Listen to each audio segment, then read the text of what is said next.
Hello കൂട്ടുകാരെ, അപ്പോൾ എൻ്റെ പുതിയ വീഡിയോയിലോട്ട് എല്ലാവർക്കും സ്വാഗതം. എൻ്റെ യൂട്യൂബ് ചാനലും എൻ്റെ വീഡിയോ ആദ്യമായിട്ട് കാണണമെങ്കിൽ സബ്സ്ക്രൈബ് ചെയ്യാൻ മറക്കരുത്. എന്തിനാ പോണേ?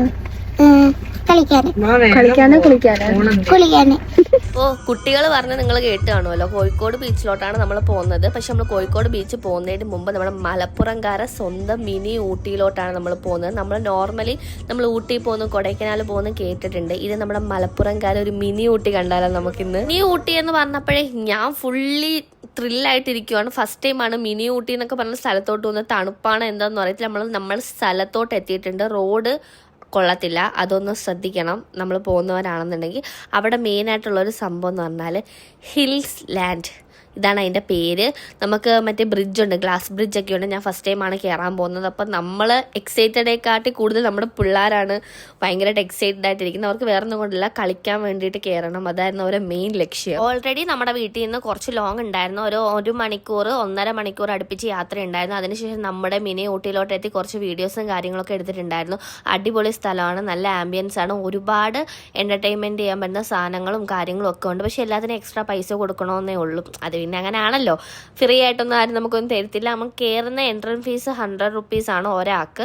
കുട്ടികൾക്ക് പൈസ ഇല്ലെന്നാണ് എനിക്ക് തോന്നുന്നത്, എനിക്ക് ഓർമ്മയില്ല. ഇതാണ് നമ്മുടെ ഗ്ലാസ് ബ്രിഡ്ജ്. സത്യം പറയാമല്ലോ, അതിനകത്ത് കയറിയ താഴോട്ട് നോക്കുമ്പോഴത്തേക്കും നമുക്ക് ഭയങ്കരമായിട്ട് പേടിയാവും. പിന്നെ വലിയ നീളം ഇല്ലാത്തത് കൊണ്ട് നമുക്ക് കുഴപ്പമൊന്നും ഇല്ലായിരുന്നു. എനിക്ക് അവിടെ ഏറ്റവും ഇഷ്ടപ്പെട്ട ഈ ഒരു ഏരിയ ആണ്. എൻ്റെ മക്കളെ എന്താ രസം, കണ്ടോണ്ടിരിക്കാൻ തന്നെ എന്ത് രസമാണെന്നറിയാമോ. പിന്നെ ഒരുപാട് ആൾക്കാരുണ്ടായിരുന്നു. ഈ ഒരുപാട് ആൾക്കാർ ഇതിനകത്ത് കയറുമ്പോൾ നമുക്കൊരു പേടി ഉണ്ടാവും, താഴോട്ട് വീഴുമോന്ന്. ഈ സംഭവം നമ്മൾ ഇഷാനി കൃഷ്ണയൊക്കെ നമ്മളെ വീഡിയോ ഒക്കെ ഇടുമ്പോൾ കാണിക്കുന്ന സംഭവമാണ് ഊഞ്ഞാല്. അതിന് വേറെ പേരുണ്ട്, ഞാൻ ഊഞ്ഞാലെന്നങ്ങ് വിശേഷിപ്പിക്കുകയാണ്. അതിനിട്ട് നമ്മളതാണ്ട് അടുത്ത നമ്മുടെ സ്വന്തം ഊഞ്ഞാലിലൊക്കെ ആടിയിട്ടുണ്ടായി ഞങ്ങൾ 3 പേരും കൂടിയിട്ട്. അതിനുശേഷം നമ്മൾ അവിടെ തന്നെ താഴോട്ട് സ്ഥലമുണ്ട് കളിക്കാനും എടുക്കാനും ഒക്കെ. എനിക്കും എൻ്റെ ഇത്താക്കും ഈ വെള്ളം ഊഞ്ഞാലൊക്കെ കണ്ടു കഴിഞ്ഞാൽ ഭയങ്കര ഒരു ആക്രാന്തമാണ്. വീട്ടിലൊരു ഊഞ്ഞാൽ വെക്കണം. ഊഞ്ഞാൽ വെച്ചതിൻ്റെ ക്ഷീണം ഇതുമായിട്ട് മാറിയിട്ടില്ല, അതുകൊണ്ടാണ് നമ്മൾ അടുത്ത ഊഞ്ഞാൽ വെക്കണമെന്ന് പറഞ്ഞത്. ഇപ്പം ഇതിൻ്റെ വീഡിയോ എന്ന് പറഞ്ഞാൽ നമ്മൾ ഇതിന് ശേഷമാണ് നമ്മളിനി കോഴിക്കോട് പോകുന്നത്. ഇതിൻ്റെ പാർട്ട് 2 ഞാൻ ഇടുന്നതായിരിക്കും. ഈ വീഡിയോയിൽ എനിക്ക് ഫുള്ളും ആഡ് ആക്കാൻ പറ്റാത്തതുകൊണ്ടാണ്. ഇതിന് പിള്ളേർക്ക് കളിക്കുന്നതും എൻ്റർടൈൻമെൻ്റ് ആയിട്ടുള്ള സ്ഥലങ്ങളും കാര്യങ്ങളും ഉണ്ട്. അപ്പോൾ എൻ്റെ വീഡിയോ ഇഷ്ടപ്പെട്ടാൽ ലൈക്ക് ചെയ്യുക, ഷെയർ ചെയ്യുക, സബ്സ്ക്രൈബ് ചെയ്യുക. Bye bye.